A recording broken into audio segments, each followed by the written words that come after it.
Thank you so much, F. Dot. You guys enjoying the show so far? Before we get into game number 2, we're going to take a quick look at the rosters for the teams coming up. First team we're going to be looking at is We Love Bacon. Love Bacon. Retro.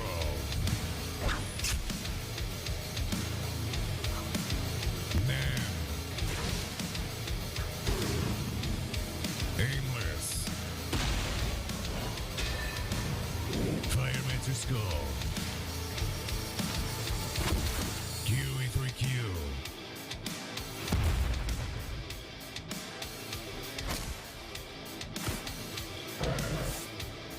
That was your team, We Love Bacon, the champions from Brazil. Now we're going to be taking a look at the roster for the second-seeded team from Europe, SK Gaming.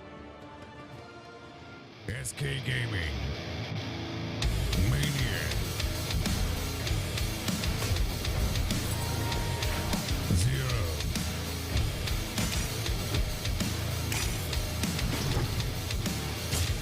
Captain Twig. Badger.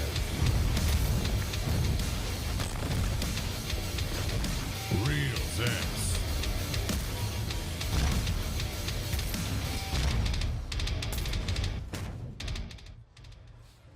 Welcome back, folks, to the Alienware Analyst Desk. Of course, Golden Boy joined by Dry Bear, the amazing Zimstar, and your hair, man. Allied, you just look fantastic. Absolutely fantastic. So we're getting ready for the game here to start up in just a little bit. It's going to be SK Gaming facing off against We Love Bacon. Right. Talked about this match a little bit before we're at this point, but We Love Bacon. We got to speak about QE3Q and the inevitable matchup against Reels. You know, shed some light for us on this, Allied. What can we expect out of QE3Q? Well, he's watched my stream a lot, so I'm going to assume Freya and Vulcan. But Okay. honestly, I know for a fact he switched, I don't know how recently, to Hunter. I know he's really good, though. He was a top mid lane player. He was known for his Agni, especially in ranked and just casual play. So I'm looking forward to, he's probably going to play a lot of Apollo, Ullr, Freya, something like that. Okay, and now here's something pretty funny. And before you know, picks and bans are coming up now. Here comes the banning phase. Reels, our community gave a lot of information about him, and I read all this stuff. Favorite gods, all the hunters. Yep. So Reels, I'm expecting big things out of him. There goes that Thor ban for We Love Bacon. Yeah, that's getting rid of zeros is Thor. You get Serket banner, of course. The second pick will almost always ban out Serket just because they don't. First pick doesn't have to. They'll toss it to second pick to do that. Second ban coming out for We Love Bacon. I don't know what they're going to ban here because they have a lot of options, right? They can't really ban out Reels. I don't think it's going to be a Hunter. There goes the Nox. So they don't want that early pressure in the mid lane to force him out of lane. Interesting bans. I would have gone for maybe a Nemesis ban to force out Zyrus completely, because now he would probably pick up the Nemesis here against Sylvanas especially. Right. Oh, and now Kwang. I would have known. I've never seen him wow. play a Kwang, but it's extremely strong. Okay, there goes Sylvanas for the first pick there. So We Love Bacon. That pick, how does that you know, how does that sound for you guys for We Love Bacon? That's pretty good, I have to say. Sylvanas first, yeah, and possibly even the Ao Guang you were mentioning earlier. Well, okay, maybe it's Anubis. Shout out to Anubis has been banned already. Maybe we keep it going into Shout out game to 2. Anubis, Shout outs to Anubis, but it is going to be the Ao Guang, and SK is looking for that hard burst damage. I think SK right now, they understand Ao Quang. They've probably put in some secret practice, and they're like, all right, Ao Quang, good. Let's practice him, get him in our team comps, and I'm really excited to see what they could do with Ao Quang. Hold on. Whoa, whoa, whoa. QE3Q has been known to run Agni in the Hunter role. That would be Interesting. sick. And then they have Na Na Vamana. Like, excited.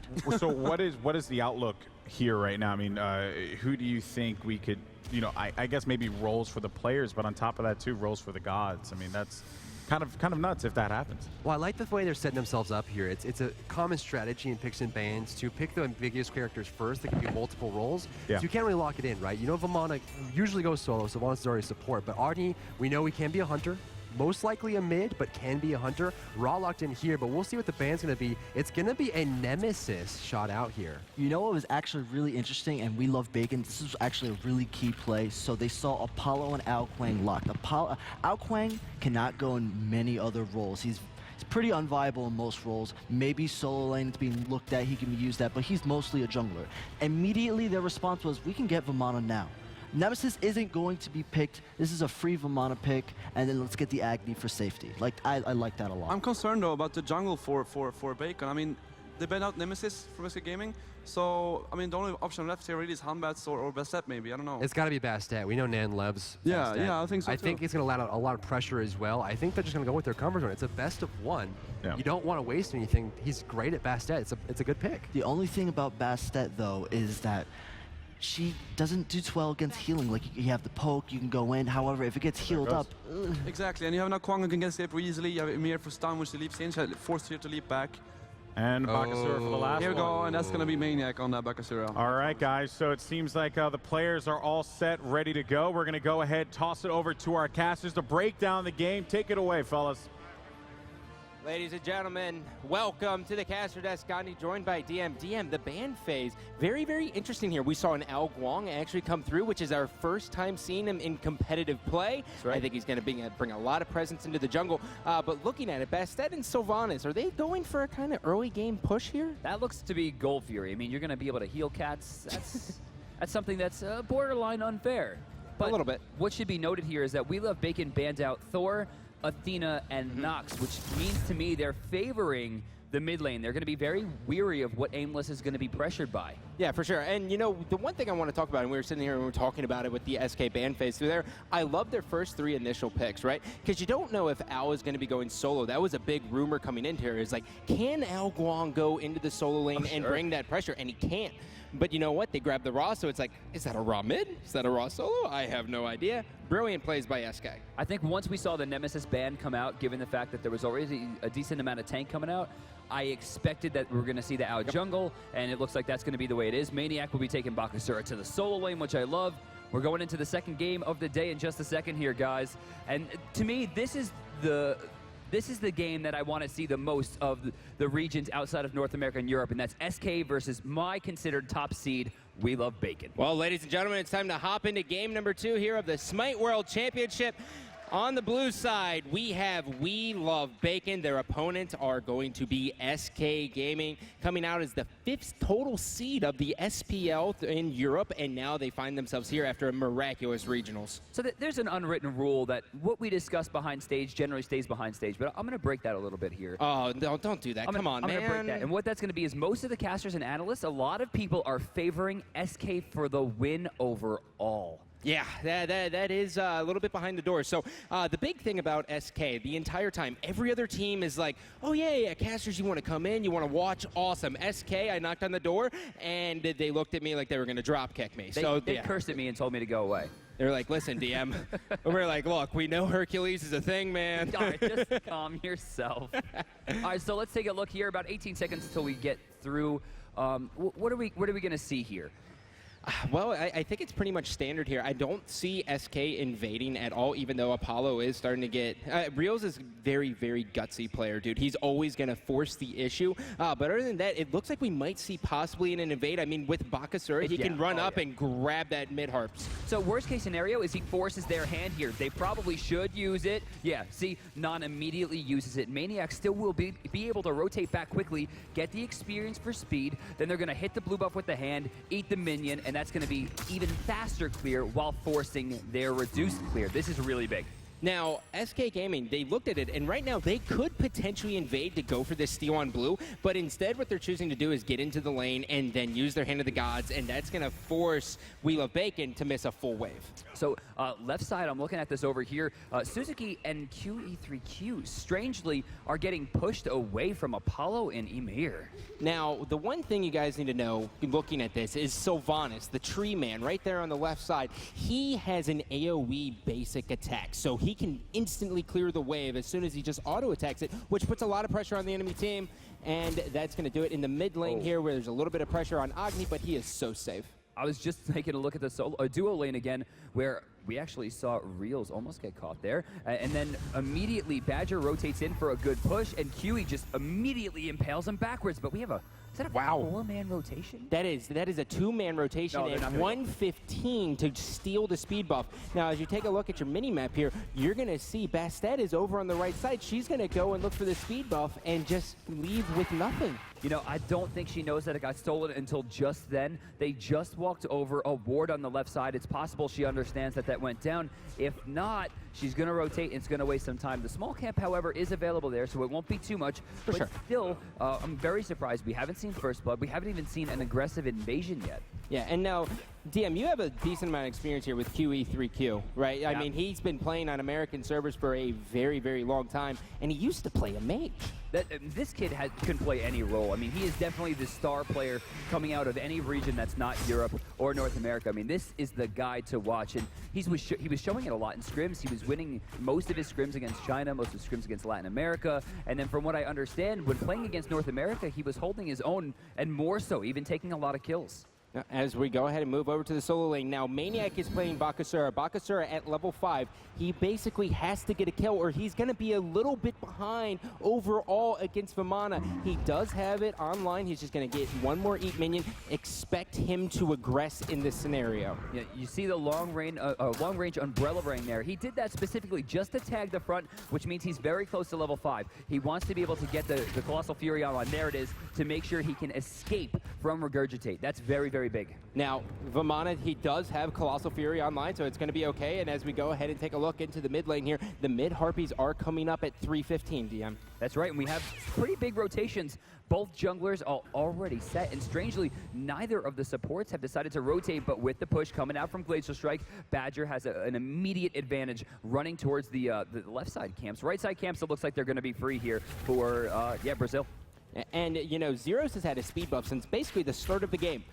With this, he still has it. He is living in paradise. So Just fell each off. team is going to go ahead and take their respective buffs and go ahead and push back and kind of clear out. As you're looking, there's only one real objective on the map there, and that's the Harpies in the back right. Okay, we got a rotation here. Zeros is invisible. Does QE recognize? Yes. No application of the damage. Are we going to see the slow come out? He's looking for some dragons. He got one off. The slow's not going to help enough. Nature's Grasp almost connected. That could have been First Blood itself, but the first rotation, real rotation of the game is squandered. Now, SK Gaming's playing the very, very passive EU meta. This is what we normally see from the Europeans is, okay, we're going to try to look to fight, but if not, it's not a big deal. We'll farm up, keep our advantage that way, and they're still bringing that here even versus We Love Bacon. And We Love Bacon, I think they expected it. So Maniac right now putting himself in a pretty good spot, getting a lot of early clear off, but oh, that baby clear is just too much. What are we going to see from Maniac? Oh no, he didn't clear the back line. That means he still has the advantage. Let's watch Maniac. He's going to go for the rotation. That's going to be a lot of extra experience for him. Oh no, wow, Zeros didn't wait. I think. Where is he going? He might be going for the blue buff. He's going to bait it. He's going to be behind Vamana. He doesn't have kill potential. He will be able to do a decent amount of damage, though, and that's exactly what we're going to see. You can see the true damage just shredding through Vamana. He's going to have to force this back. Yeah, he's getting low on mana, but left side, check this out. This is going to break down. QE getting very low here. Are they going to see First Blood into the air? We're going to see him go. Reels lands back down to 2. QE going down no matter what. Ultimate still available for Zeros. First Blood goes to Europe. Bastet's going to go ahead and get out of dodge here, as that is going to be Agni and Sylvanas hanging out. On the right side of the map, though, we do have the pressure. Baka's going to be in the back. Vamana has no mana. He can dive if he wants to. He's got the minion wave as well. He's going to go for the damage. Is he going to look for the kill potential? He's going to jump on him. It's going to happen here in just 1 second. Maniac able to get the second kill for SK Gaming. Now, for those of you who might not be completely familiar with Maniac, Maniac is one of the top-level Joust players in the world, which means he, better than anyone, understands how important it is to tower dive early if you have the health and mana advantage. And you can see how cleanly he did that. He was never in any actual danger and is now getting a buff by himself. That is why 1v1 is such an important skill, but don't sleep on it. SK's teamwork is bar none. Now, DM, let me ask you this. Bakasura, he rushed a Witchblade going against a Vamana. Do you like the idea? I do. Early on, he's relying a lot on his true damage, and he's still getting a decent amount of attack speed. Movement speed lets him keep up with Vamana, especially a Vamana that's zooming himself quickly. And physical protection. I mean, why not? Yep. Now, when you take a look at the mid lane here, Captain Twig, he started off with the tier 1 of Book of Thoth, which means he had no pots off the beginning, and he can do that because he's raw. He has a self-heal, everything's fine. He's naturally a little bit ahead, D. And it's curious to me that he would rush an item that puts you at such risk instead of maybe going to boots or something similar. But left camp's coming up right now. That one's going to go cleanly to Badger. Zero's rotating on the right side. It doesn't look like there was a steal here. Maniac could be in some trouble. Throws the regurgitate down. I think his ultimate's definitely down. Jump still down for 3, but Twig rotates over and puts the heal down and keeps him safe. Ao Guang's going to be in the backside. That's going to be Bastet. He's got the execute. The Vegas is going to stop it. Zeros is able to get one. Badger goes into the ultimate. Colossal Fury is going to keep him alive for just a little bit, but the wall sense denied. A little bit too late on the rotation there. Suzuki not quite getting the heal off that Vamana needed to be able to stay alive there. A beautiful rotation coming out from SK not only earns them the kills, but the mid camps as well. And the big thing about this here is now that is the big difference between Apollo and Onher. Apollo can rotate to these fights. Onher has to sit in lane and just push it out. And now look, he's back. He doesn't even miss the wave. Onher is at a big disadvantage right now. Well, Onher's going to back here. It looks like he'll be able to spend a decent amount of money. He already has about 20 stacks on his Dev's gloves. Boots 1 in hand, and it looks like a Beads 1 as well, which is a little bit curious. I guess he is a little bit more afraid of Ymir than I expected. Now, 7 minutes and 30 seconds on the clock here. This is when we start to see Gold Fury attempts happen. But really, we also won't see any invades for at least another minute. So this is kind of where teams are going to farm up. You're going to look to see maybe a 4-man rotation if anyone's out of line. I still can't believe that Maniac got out of that last fight. It looked like he was dead to rights, but that's the teamwork I was talking about before. Captain Twig, made sure he got the heal down, protected him against the cats, created enough room for him to be able to escape and reinitiate if necessary. And looking at Zeros now, I mean, sure, he got the Aegis on the ultimate. That's a little rough, but he still has 3 kills, and the Wing Blade is almost done.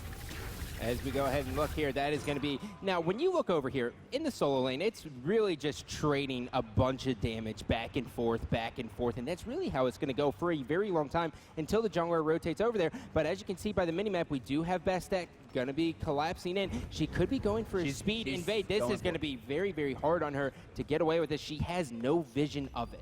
That, and she's trying to invade on an Ao Guang who has some of the fastest clear in the game. Her pounce is down. They're going to move forward. No, not quite finding the slow. Captain Twig was looking for that Divine Light and didn't quite see the range of it. But Maniac's diving again. Maniac going in. Colossal Fury's up. Bastet and Agni are going to be behind. He needs to stay alive for just a little bit. Maniac could be in a lot of trouble. He's going to jump over. He's going to hit the juke. Dodges. Agni's still trying to hit him. He can't do it. He's just putting on a show. He's still alive, and he almost ate the minion.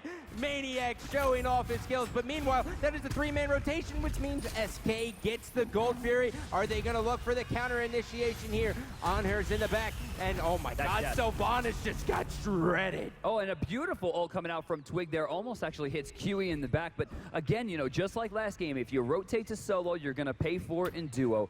He gets a kill, 2 rotate, and then suddenly a 2v4 pops up. Beautiful play from SK Gaming, sacrificing a pawn to get the queen. Now, as we take a look here, the experience difference is going to be 6,300 in favor of SK. Gold difference, 4,500. This is getting snowbally. I'm looking at Aimless here. I mean, he's level 12 right now, but he's starting to fall behind. Twiggy's gold is really the big thing here. You're taking a look at 5,700 at this stage in the game, comparatively to Agni at 51. Granted, they did get the Gold Fury, but there's still a pretty big disparity between the two. Now, Agni could be in a little bit of trouble here. Zeros, he started off with Adventurer's Blade, which means he's going to be going into Wing Blade. Is he worried about the slows? It's possible. Check this out in the back line. Just getting away there. Love it. Zeros. Oh, he's still fighting. Aimless taking a lot of damage, and Zero's just undeterred whatsoever. Looking at Non straight down the barrel as the rotation's not coming because QE's in the base. Now, Maniac going for the steal yet again. Vamana really can't contest this on the right side. On the left side, though, Bastet in a lot of trouble as Zeros is actually going to completely disengage from there. I thought he had Captain Twig with him to help it. Yeah, I think he just walked away. Right side, Maniac does take the blue buff, and we're going to see a rotation back here from QE, which will have a decent amount of safety considering we just saw Reels back off. He'll spend even more money, and now, he's sitting on full boots. Now, we talk about Maniac all the time. Right now, he has 5,800 player damage on the map, TM. 5,800. 5,800 comparatively to the rest of the people in the game. Next highest it looks like is Outquong. 37? Yeah, 3,700. And then we have a 30, almost 32 beneath it twice. I mean, there's a very big disparity, but remember guys, Bakasura is strongest pretty much at level 9. He'll start getting some items, but generally he scales better with level than he does with certain items. It depends on the matchup. In this case, the true damage is the big swing. Well, what's scary here for We Love Bacon is the fact that Bastet is known for her level 5 through 15. Right. That is when those kitty cats do a lot of damage. Right, they have great Gold Fury and tower presence, but she's had to use them offensively and defensively in fights too many times. No objective push really whatsoever. Yep, taking a look at the right lane here, Maniac still, I mean, there's really almost no kill potential right now for Maniac unless he really wants to dive in. So, all right, bottom side here, Aimless getting a small camp. Looks like he's going to trade this one out with the Bumba's Mask. Right now, Real's trying to bait out a little bit while longer as Badger comes in. Badger does have Blink 1 available. That's a 90-second cooldown, so he's going to want to use it as well as possible. Rathaterra is still online for the peel. QE is staying very far back, does not want to be picked off. And looking at the actives here, Heavenly Agility coming out for Raw. I'm a huge fan of this active on Raw, especially in the mid. So right there, did you see the duo? He jumped over the freeze, baited it out. This could be a great opportunity for them to reinitiate, but unfortunately they didn't take it. Freeze is going to come off cooldown in a couple seconds. Kind of a wasted opportunity there. Now, what kind of build do you do with on her these days? There's so many different builds. You got the Zapman, you got the Standard. Is it going to happen? Are we going to see the Unicorn? It's possible. The issue is he's 2 levels behind. Oh, check this out. 13 levels right now. A lot of damage coming through his patches there, and here comes Zeros. Yep, he does have the execute. He's going to get one. Is he going to go crashing down? Find it. On her, you got to go forward. No, buddy! He just had to move forward there. Agni has rotated over as well. They're going to get out of there as Badge is going to throw the wall up. He's going to barely miss the Frost Breath, but the jungle belongs to SK Gaming. So right as you were saying that, I peeked over in the solo. I just saw Clear the Path used with Maniac coming in hot. Use Hand of the Gods, gives away. I don't know if he's going to have enough damage to finish it up. Yes, he's a jouster. Of course he knows he has enough damage to finish it up. As we take a look at the left side, though, as well, Frost Breath's going to come down. That's going to be a decent amount of damage. Cats. They're going to go ahead and force them out. The Cats are going to deter them just a little bit. Bastet and Agni sitting at the Tier 2. They almost have to give this away if SK Gaming decides to siege this Tier 1. Speaking of Tier 1s, check out Captain Twig in the mid lane. That's going to be another 500 gold added to the coffers for Europe. That's going to extend their lead to 7,200 gold at just 1345. Oh, that's scary. You never want to run into a Bakasura in your jungle there, Bastet. No mana, and that's an Aegis, but he's just going to be taken out, and he's just going to run away. Oh, Maniac. What was that? I actually don't know. That was a weird encounter, my friend. Oh, Zero's throwing some dragons the way of QE3Q, who takes about 50% of his health. Rapid fire. And that's another speed buff here. We Love Bacon has yet to have one of their very own speed buffs. The speed buff is probably the most important buff for a jungler to have, yeah. It might be the most important buff in the game. I mean, red has its uses, blue has its uses, but speed is always relevant. Speaking of relevancy, the Gold Fury getting taken. Another one at 15 minutes. There's no pressure coming through as Zeros is just attacking the front line mercilessly. The blue gets taken, the speed gets taken. SK Gaming showing complete dominance. And, you know, with SK Gaming, we always talk about Cog Red, right? Like, they get a kill and they clear up the jungle. Right now, SK Gaming is just in the jungle controlling it. They're like, look, if you want your jungle, you can have the fight. You can fight for it. You can fight for it. They had 2 people at blue, 2 people at gold, and 1 person staring them down saying, come on, let me show you something. And that's terrifying. Ymir does have the rotation here. Badger now just going to go ahead and force them out as we are going to go ahead and go back and see the buy here. Sovereignty still isn't even online for him because he decided to finish out the Greater Blink. Well, the issue here is that even with the Greater Blink, he couldn't escape from those creeps in the mid lane long enough to get the Blink to actually activate. You need to be 3 seconds out of combat, and right there he just kept getting hit by archers. He was looking for the initiate, but he didn't get it. Oh my goodness, this is the second Owl build I've seen like this. It's the double ring. You like the Telkines into Demonic Grip? I don't even I don't understand it, I like the would have reasoning preferred- behind it. You know what I mean? I would have preferred the Telkines a little earlier. The 40 damage is huge. I mean, his attack chain is very similar to Kali's, so adding that base damage on hit is so huge. And now shredding the protection is going to make Telkine stronger. The wing blade going to make sure he moves even faster. Extra cooldown reduction, a little bit of health for the defense. This build is amazing. It gives him everything that he wants. Now, the one thing, as we're talking about builds, that you have to look at is the fact that Agni actually rushed the Divine Ruin, and that's what happens when you play Raw. Meanwhile, QE3 is in a lot of trouble there. Al Kwong's going to be in front, and he's going to force out the Desert Fury, and he is just going to get cut into pieces. Al, he attacks so fast. What really hurt QE there was that the fact that he was level 12 and not 13. But we'll talk about that in a minute, as we're going to talk about Maniac out of position for the second time this game. But even 4 people chasing aren't enough to deter. Captain Twig turns around immediately. Badger shows up as well. Oh, but a nice wall of fire put up there by Aimless, kind of making his team a little bit more safe. Now, don't be surprised if you see a lot of pressure in the mid lane coming out from SK. Apollo is going to be split pushing on the left side. That's going to be Reels. It is going to be okay. Vamana is going to hit the rotation. Al Guang's going to be right on his trail. Clear the path going to be there. The wall's going to hit Colossal Fury. They're going to get stunned up there. Maniac's going to continue to go, and now it is just going to look to change to Sylvanas. Oh, Rathatara's going to do some damage. Should deter a little bit. Real's taking a lot of damage, but Nature's Grasp not going to hit. Heavenly Agility going to be used for the defense, and it looks like all 5 members of SK Gaming will move down. And this, I mean, Gold Fury's not up there. They were able to get a tier 2 on the left side. That is still a win, and since they do have a Raw, they really could just sit in the mid lane, drop a heal, and go full health and decide to siege again, but I don't think they want to force this fight right now. We're going to see Orichel go back to the base as Bastet dives in. She baits a few attacks there, but doesn't gain too much.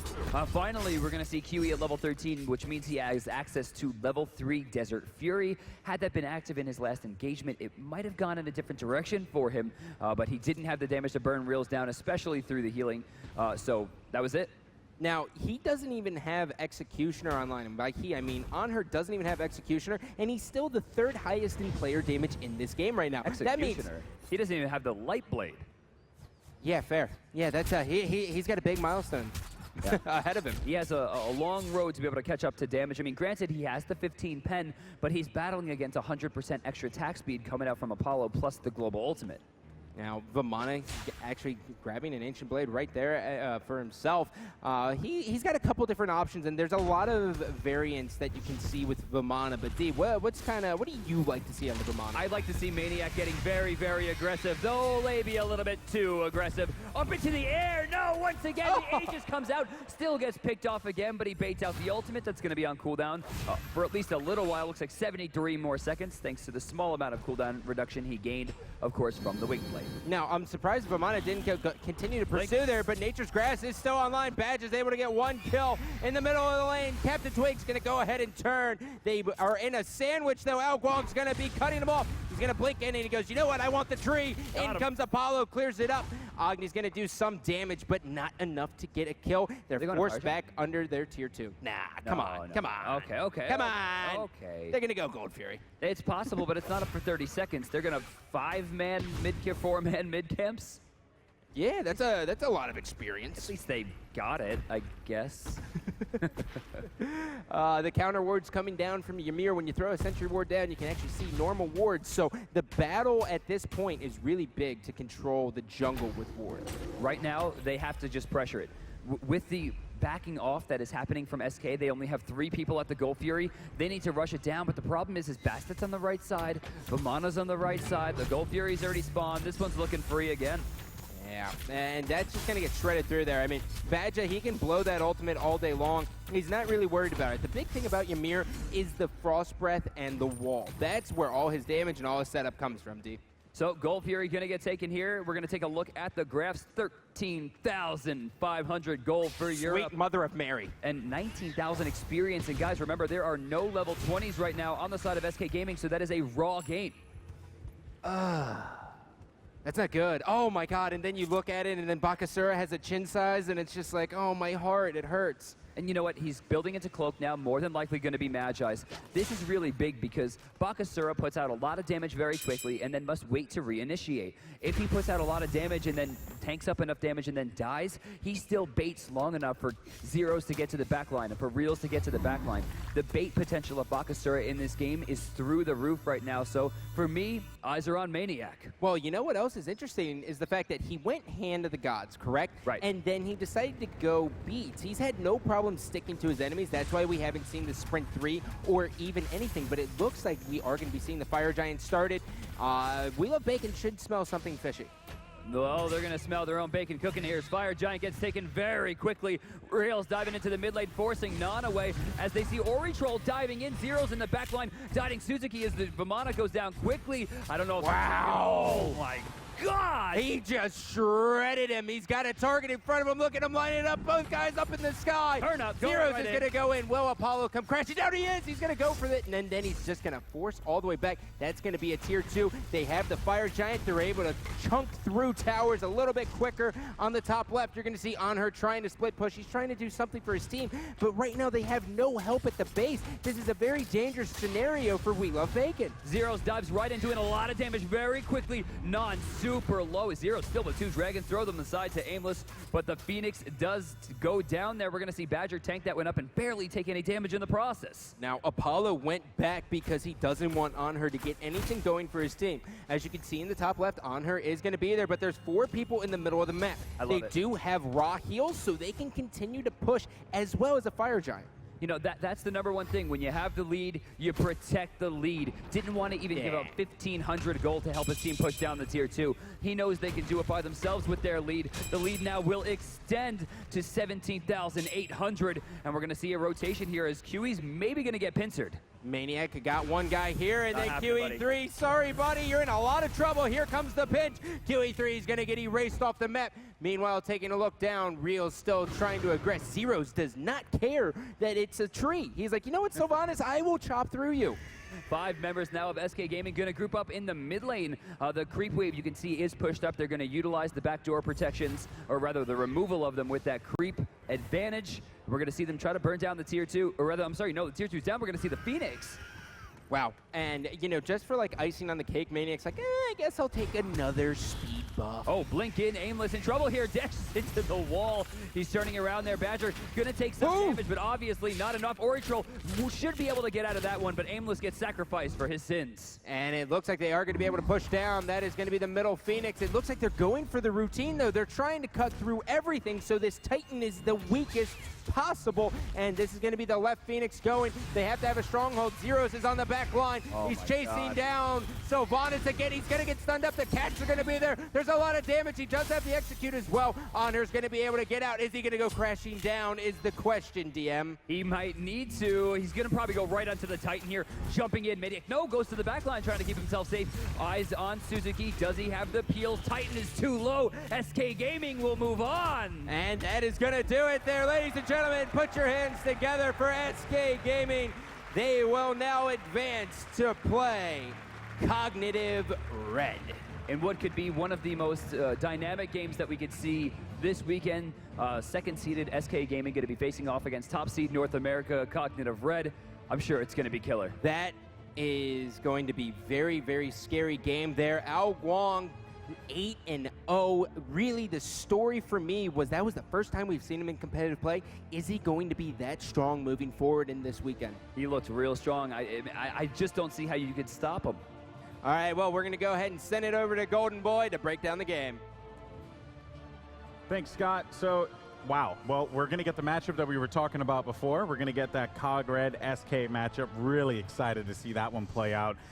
You know, We Love Bacon had a good start. Again, it was very reminiscent of what we saw in the DID matchup. It was. A good start, but as soon as SK just started to get their groove, I mean, there was really nothing that they could do at that point. I think the pivot point for SK was Maniac. Obviously, in the beginning, what set it up was that minute and a half movement speed buff take there. Yeah. But First Blood, starting just a few minutes in, SK Gaming taking that one. Let's roll it into the Logitech First Blood and see. You see Zeros on the left side. This looked really good for We Love Bacon until Reels came down from above and rained on top of him. Apollo's going to land right about now on the backside, going to force Nan out of the fight, and they split. At this point, it was done. There goes QE3Q, and at that point, he can't go 1v1 versus Reels anymore. Yeah, but QE3Q, though, you know, he was looking good, though, at the early part of that game. You know, Allied, you actually made note of that as we were watching the action. You know, he was slightly ahead of Reels for a little while, even though they were down in kills. It was like 30 gold or so, and considering he died early for First Blood and still keeping up for, like, you know, majority of the early game, and then falling behind, I give credit there because it's really hard, especially with, like, you know, that it was like a 4-man skirmish at blue. Like, it was just crazy little rotations like that. It's really hard for a Hunter to keep their farm up. So coming from me, I have lowest GPM NA, dude. So honestly, like, there was like tiny notes that I saw with that and like every other lane. All right, now player of the game, Drybear. Who do you think is the one that shined the most in that match? It's hard to choose, I think, but Maniac for me has got to be the biggest one. I mean, he, you know, 3 versus 1 in the solo lane, held down the team. We saw it. He was juking back and forth, dodging all those shots, and because of that, SK Game was able to pick up that gold Fury. But, you know, honestly, as a whole, SK looked really sharp. Yeah, SK, I mean, super sharp there, of course. Gamer Launch player of the game is actually going to go to Zyros, though. So interesting choice there. You know, Zimp, I mean, Maniac was really impressive in that matchup. You know, how do you feel about Zyros' performance here? I feel like it's a great choice. Zyros was everywhere on the map, just making sure all the lanes were winning. I mean, sure, Maniac won the lane really hard and kept the team at bay, but at the end of the day, Zyros was everywhere, just putting pressure all the time and never really died. They just made sure Reels could go into the late game, you know, and Twig was there doing his thing, so I think it's a good choice to give him the MVP of this game. Yeah, 10.5 KDA as well. Definitely can't ignore that. I mean, of course, SK Gaming at some point they were just rolling, right? I mean, it was like a snowball down a hill, right? Just continue to build up until that was pretty much going to do it for them. So I have to say, a really impressive performance out of SK. I can't wait for that Cog Red SK matchup, though. Oh man. It's gonna be a good one there. Those matchups, you know, Maniac though. By the way, I just want to point out what Maniac did. Well, I'm sure we'll get to that later on, but dude, that guy, he's a beast. He's so talented, so talented. Yeah, you said it. I stand corrected. Okay. Yeah, obvious bias aside, you were right. So okay. But guys, obviously, you know, we thank you all so much for joining us here. You know, at the Alienware Analyst Desk. Now, the good news is that, you know, you're here in the arena, but you can also win some cool stuff at home. So you can win here, you can win at home. All you got to do, tweet a pic, okay? Tweet a picture of your setup while you're watching the Smite World Championships powered by Kurt's Voice. Let us know how you're doing it. What's the food looking like? You know, are you getting some pizza? You know, are you having a good time watching some Smite? You know, what are you having a good time with? You know, are you watching with friends? Are you watching with a crowd? Are you a cat or dog person? Are you a cat or dog person? Pet, lizard? That's very important. Yes, so all you got to do, though, it's real easy. You tweet the picture to hashtag or use hashtag SWC and then @SmiteGame. Tweet that picture out there. And also, if you want, tweet the stream, right? We got a couple thousand people who are enjoying themselves some Smite. Pretty cool stuff. I'm excited. So, yeah, I guess, you know, anything else to take away from that game for yourself, Drybear? Honestly, I think the biggest part about it was the fact that SK was quick. They rotated a lot faster. We saw it, right? When Nan got caught out in the jungle and really caught Maniac is by himself, Ra was there immediately. Captain Twig was on him. The rotation came perfectly. Zeros was there as well. Badjo came across the map and got there before even We Love Bacon was able to rotate. It's the fact that they predicted the fight ahead of time and were there in the clutch that made the biggest difference for them. And SK is going to keep that momentum up going into Cognitive Red matchup in round 3. Yeah, well, we're going to get into that in a little bit, but we have, you know, again, we're always trying to tell the story of these players, right? And this time around, it's Atraxia, or Ataraxia. I'm sorry. You know, I'm still learning, guys. Such a nice guy. Still learning. He's a nice guy. Such a nice guy. Heard good things about him. And we're highlighting all these players, talking about these young men, you know, what they're looking to do here at the Smite World Championships. Let's go ahead and take a look.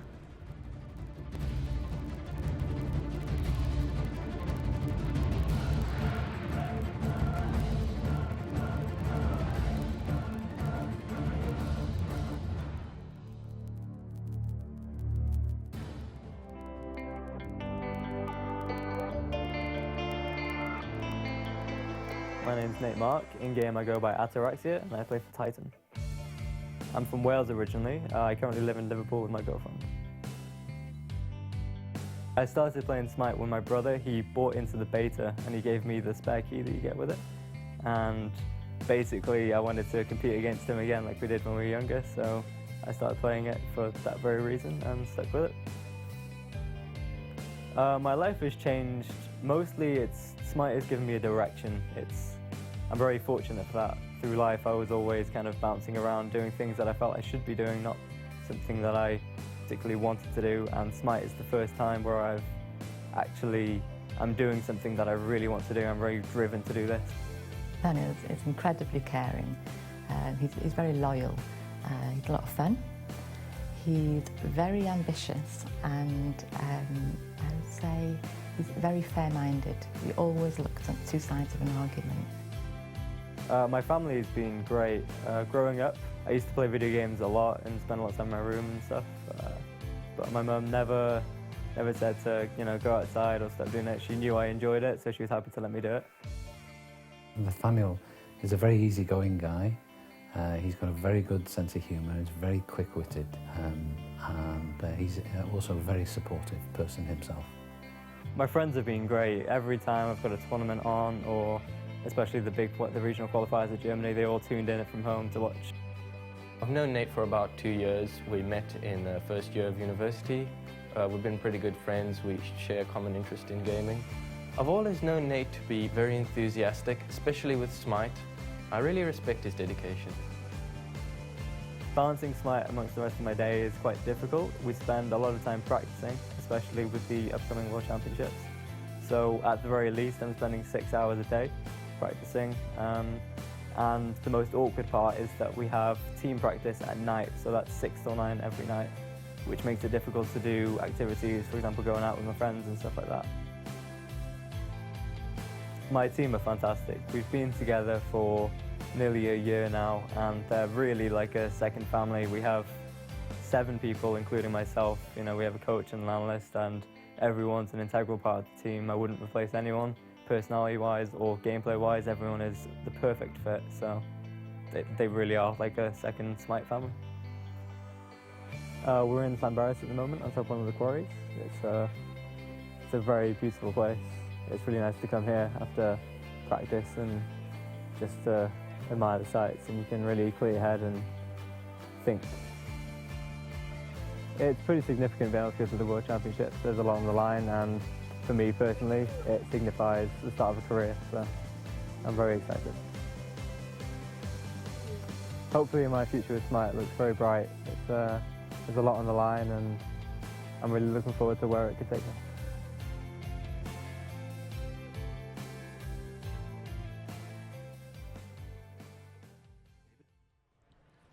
All right, and there was the good look there at Ataraxia. It's awesome. Right? I got the name. I'm so proud of myself. Lots of info, right? And that's the one thing I love about Smite, man. Like, when I was asked to do this gig, I was so into the fact that I'm learning something, and I've known the hi-rez guys. I've known you for a while. I've known Bart for a long time, and I've always wanted to work on Smite, and I'm so honored to be here to be able to do this and learn about these players. Right, well, it's cool to see how far they come from, right? Exactly. I mean, it seems like Europe's so far away. We're in the United States, or China, Brazil, and America. I mean, it really shows their home life, what they do to get as good as they are, and the trip they've come from, both Smite and the players. Oh, the journey, man! It's been an incredible journey for all these guys here. But coming up next, now we have, and we'll get to that in a little bit, but we have Titan versus OMG. But before we do that, though, we got to talk about the Alienware play of the game. Set this up for us, Trevor. Oh, this is scary. This is going to be a double dunk from the sky. As you see him lining up here, and a great job setting up that body block. He's inside of it, and watch the dash for both globals. It's going to be Zero's double kill, Rampage ×5. And you saw how good it was, but it really represents what kind of situation they were in, right? The fact that they had to body block a Desert Fury ultimate, and you obviously can't do that, so they're both taking damage at the same time. And, I think they had the right idea, but at that point it was too late. I mean, you saw them coming from behind. They were wrapped around that Tier 1 tower. You really have to, this is very hard, even for top tier players. I'm sure both of you can attest to this. Knowing when to abandon a tower at the right time is really hard. Yeah. Yeah. It takes a lot of warding and experience, I'd say. Just knowing when to back up to tier 2. So sometimes I just run to Phoenix. I don't know where to go, man. Go home. Just go home. Yeah. Well, you know what, though? I mean, great play there, but man, that Maniac play was just, the jukes were real. That was insane, and that play allowed them to be able to get control of Gold Fury, if I'm correct, right? That's right. So I mean that right there was just some good stuff. But there you can see the map control and a little bit of a similar picture from what we saw in game number 1 there between Cogred and DID. Obviously, this time around, We Love Bacon had a little bit more presence forward on the map, as you could see there, but it really was a story of SK and their control. The one thing I want to highlight here is the speed. Now, obviously, mid-camps are going to be skewed. It's not as bad as it was last game, 99% to 10%, but look at speed. At a minute and a half into the game, SK Gaming invaded We Love Bacon and took their movement speed away. They did that consistently. You're going up against a Bastet, and you're giving the enemy speed on cycle to Al Guang. He got 2 speed buffs on rotation. He had speed almost the entire game long, and he's a melee character. He gets close, he's gonna burst you down with the Dragon Shot. So Bastet, number 1, getting slowed down by Witchblades, and of course the Winged Blade we saw coming out a lot from SK Gaming meant the slows meant nothing, and also boosting away from the Cats. But without that movement speed buff, the jungler's not gonna have a presence. No, I agree. I mean, they got the first speed buff uncontested. I mean, they just went into the jungle, took it, and just got out for free. I mean, at least Baker should have, I think, been there to fight him early game. They had a really strong early game fighting comp, so I'm surprised. Well, the weird thing about that, right, is that the timing from solo to mid is about minute to minute and a half was when they leave. So they took the movement speed buff before the jungle even left the solo lane. Exactly, yeah. I don't know. Overall, I think Zyros played it perfectly. His mechanical skill with Ao Kuang and his knowledge too. Like you notice, like Ao Kuang hasn't been out that long, so having Ao Kuang ready for competitive play like that with his build knowledge and knowing when to build and everything was perfectly executed. And that's the thing about SK. Everything was executed really well. They had a really good strategy going into it. You saw with Maniac how they got the early Gold Fury. They saw that Maniac was in a 3v1 situation. He 1v1 to Vamana, and then SK saw that response. They couldn't help him, and then they just did Gold Fury. Yeah, you touched on the build for Al Guang. Just something I want to cover really quickly. Of course. I mean, it seems like Zeros and a lot of people, we saw Emir pick it up. Adjo was grabbing the Winged Blade. So he went Winged Blade, Boots, Telkine's Demonic. I mean, he's got pure attack speed. He can't be slowed. A lot of movement speed, cooldown reduction, and it's a lot of people say that Winged Blade gives you less damage early because it's all just HP, nice stats. But it's so cheap, you get it quickly, and then the fact that Bastet can't slow you down means he's good to go, and they got a bunch of burst attack speed. I really do like that item, and I think it's a great choice against Bastet. And Badgie, for example, like even on Ymir, like getting a Winged Blade is really good first because they had a lot of slows. And what's number 1 counter to slows? Winged Blade. It's so cheap and effective. Same thing why Witchblade is so commonly used among top players or even veterans at home. It's just it gives everything. It gives reduced attack speed of the enemy gods. If they have a Kali, that's not so much of a problem. Movement speed is a top priority right now in the current meta. A lot of teams are picking up a lot of movement speed. They're just stacking as much as you can. It's harder to hit someone that moves that quick. And then obviously the attack speed and the protections. It's just great items like that. Yeah, it's just a matter of. I think is when he goes so deep to take the speed buff, if he gets caught by the best stat, by the best ultimate or a 3 with slows, without the Wing Blade, he would gonna call it just died every time. So he just want to make sure he can get out of there if just trouble, Interesting stuff there, of course. They're going to need that execution going into their next matchup later on, which will be Cog Red. So SK is going to have a tall order in front of them. Absolutely. Right? Yeah, it's going to be really difficult there. But Titan versus OMG is going to be coming up next. And, we'll come in, we'll break down the action and all that stuff. But number 1 seed coming out of Europe, Titan looking good. You're not the Titan fan, though. You're the SK fan. You're not the Titan fan. I'm the SK fan. I love Titan, too. They were our screen partners during the qualifiers. I just think that SK has a stronger team in general. OMG against Titan is going to be an interesting game. I mean, I love OMG. I love the Chinese meta and how they play. I just Titan has a slight edge, though, over them just because of pure experience. So that's my predictions. I think Titan's going to beat OMG. And for you, Trevor? I think OMG is the team to look at coming out of China. Like I was mentioning earlier, their intensity just beats almost any other team here. Even SK, they're so intense. They want this really, really bad. And that's going to hit them right in the face. I mean, I think Titan, especially, Confrey looking a little weak in the solo lane. Repicos maybe pulling it back. But OMG, I think, is the team to watch here if you're looking international. And I expect a good game out of this. Really excited for this one, man. It should be a good one. But of course, let's take a look at the brackets and see what we have already in store. If you're just joining us, of course, you missed a great matchup between CogRed and DID. CogRed looking strong, but now you have SK Gaming versus We Love Bacon. That's been all said and done. 1-0. SK Gaming moves on to the next round where they will face off against Cognitive Red. Scary. That is a scary game if you've ever seen one. But looking at the bottom bracket, we just mentioned Titan and OMG as well. They'll be facing off in a best of one. And after that, a little bit later, we'll be seeing Cognitive Prime and Name Not Found. And, honestly, the players and teams that are losing in this are going down to the wild card you see in the bottom of your screen, or in the middle of the screen. That's the one you want. You're going to see DID and We Love Bacon already there waiting for the results of these next two matches. Whoever gets bumped down here will be moving on. And of course, if you lose twice, I mean, DID and We Love Bacon are both on the chopping block. This is their moment. If they lose this next match, they're out.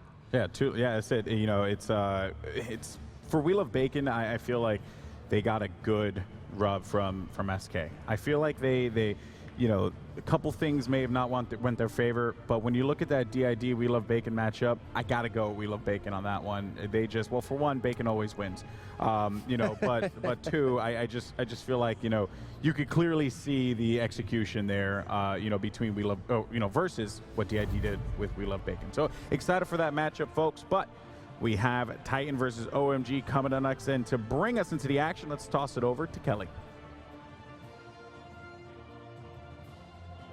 Thank you so much, Golden Boy. I'm joined here by Reels from SK Gaming. Congratulations on your first win.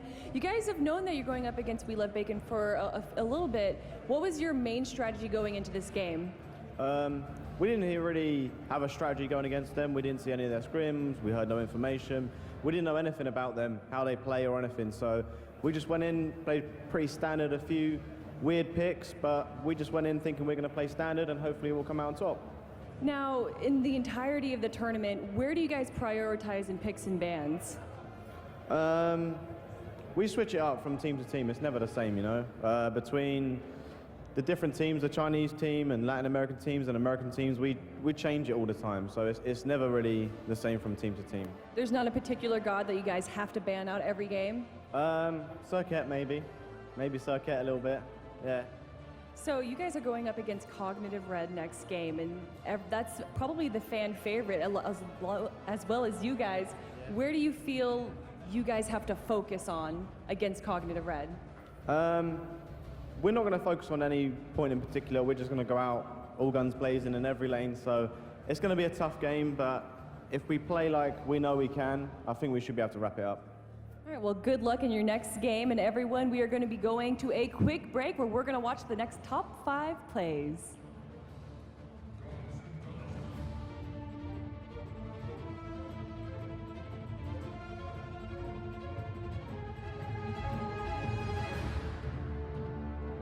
Goddesses of the world, welcome to 2015. A new era of the Celestial Battleground begins. My name's Anuki, and this is Smite. Top 5 plays.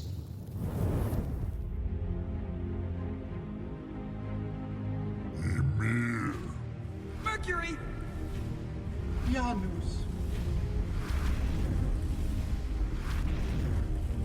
This is Clan Toxic. First up, Toxic Monkey Mercury begins in a flash. Circuit spinning in confusion. Sobek and Silla are here to help. That's a lot of S. Eyes on Circuit as all her luck falls out of her pocket. Janus is here. And it's not how you spell squirrel, but it is how you hit Neef too. And that's some serious style points. But back to the fight. Neef is zoned. Silla is dropped with Sobek. Amazenkar and Mercury take the shortcut to Neef. Toxic Turtle with a great wall, knowing full well that Neef cannot escape. Yet she does well to root her enemies to the ground, buying her some time. Janus has finished off Sobek and getting a few basic attacks in before the final portal to the ankle-breaking spirit world for Booker Neef. On her. Sylvanas. Thor. Wayne Brady? No, it's George Brady and all that Liam and her and Sylvanas encountering Athena and contesting the blue buff. And Impale puts Athena out of reach as Sylvanas handed the gods the blue buff, securing it for Anher. That's mana he needs. He jumps to safety as Sylvanas gets a nice winter wrap up on the enemy. The seeds are planted, but there's still so much to do. And her retreats and the shield wall cuts him off from immediately helping. But why stay? The reason is Thor. Chong Chong langs the smackdown berserker barrage. Sylvanas pulls his hollow body to Anher, who face blocks the death scythe. Thanks to him, he hangs on to the branches of life. Shout out to the Pippo HD, our very first Archon. He may have cash money, but perhaps he should have spent that on learning how to fly, as the damage over time leaves him dreaming of many whelps. Swagny tries to throw some more cash money at Sylvanas. Oh, that Liam gets away in sitcom style. On her. Ymir. Poseidon. Zeus Overlord, Eureka, and Minace reporting in for duty in the double lane. Ymir is moving behind Ulra, perfect timing as he jumps with no means to escape. Ulra is fully committed to this reckless assault. Should have saved those jumps, it's all walls and obelisks. There is no place the Bowmeister can go. Take that black shard device. Yanis is here to support, teleporting into the back lines. Mercury Sonic booming his way through, then a quick backstep. Avoids that special delivery and jumps away from the unstable vortex. Nice work, Anher. It's about time you showed your face, Minace. Poseidon's timing is impeccable. Like Kraken brings all the boys to the yard. Such technique, much better than yours. Straight up decimation of Team Red's hopes and dreams. All that's left is a bit of wet bark. I'll tree you tomorrow, Sylvanas.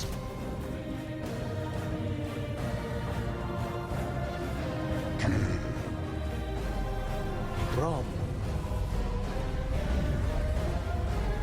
There's Nick the Legend as Rama in lane against Neith. His rolling assault has been consumed. Ao Kuang going for the frontal gank. The miniature ferocious dragons attacking with his blade. It's super effective. The execute is denied by Jeb's cleansing shield. Table Pepper is a robot in disguise. He is transforming this situation into a victorious one. Rama hitting 2 out of 3 times 2. Do the math. Ao Kuang is exhausted. Rama takes him out whilst just barely avoiding a killer arrow from Neith. Jeb using his body to block as Neith carelessly tries to get that last hit in. No way. Athena.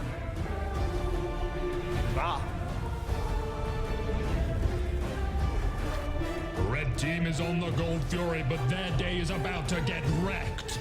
This Russian renegade Ralphian rushes relentlessly at the enemy. The taunt on all 5 opponents. His teammate, Lowly Penetrator, follows up with a monumental waxing moon, keeping them inside the shield wall for massive damage. Only Hercules is able to react with purification beads fast enough, and before that final hammer hits, killing him, Red team surrender, and the Chaos Titan is out for the count. Now that was godlike. This has been episode 66 of Top 5 Plays. I hope you've enjoyed, guys and gals. Want to submit your own plays? Use the link in the video description and complete the form. Don't forget to leave a comment, like, and subscribe to the channel. Smite is a free-to-play game. Download and join the holy carnage now. Get all your Hello, Smite. ladies and gentlemen. My name's Tom F. Battinger, and right now we got somebody just from the stands. So why don't you tell everybody your name? I'm Aubrey Miller. I'm from Boston, Massachusetts, and I have a friend of mine here from Ottawa, Canada. If we have any Canadians around here, I've been playing the game for 2.5 years. Boston. Answering questions that I didn't ask. Fantastic. We're off to a great start. We're done. So you flew down here yesterday or whatnot? Sure did. Got here around 3 o'clock and passed out for a nap. Awesome. So you said you've been playing for about 2 years. Who are you rooting for? Oh man, it's the Cog Prime all day. You can't say anything else. All right, so Cog Prime. How are you feeling about Europe or China? Anybody close to Cog Prime? I think SK is really getting towards it, you know. I mean, Cog Red, of course, is a sister team, but I'm seeing a good thing out of SK today, you know. All right, political, both NA and EU. She's sort of got something going. So have you been to any other Smite events or just this one? On my computer, sitting in my pajamas. That's about it. I think that's standard for everyone, myself included. Sometimes, you know, the camera on those casts are only from here up, so basketball shorts are a big part of my suit collection. So you've got the pajama parties going on, so I'm glad you came down. What made you want to come to SWC? This is my birthday present, everybody, so this is probably the best birthday present I've had in a long time. All right, so can we wish Aubrey a happy birthday, crowd? Fantastic. I'm hoping you're having a great birthday. We're young. It's Friday. There's still Saturday and Sunday. What are you looking forward to, or what was the best part already? So far, I'm looking forward to the after party on Sunday. That's something I'm looking forward to. But Turn up. I'm also looking forward to spending time with all these people that play the game as well, because I don't know many. So, my name's Aubrey, everybody, if you want to come say hi. Sounds good. Thank you so much, Aubrey. Is there anything you want to say to the people at home, or? I would like to say big hype and GG. That's about it. Sounds good. Turn up, and that's going to be us. Send it to Kelly.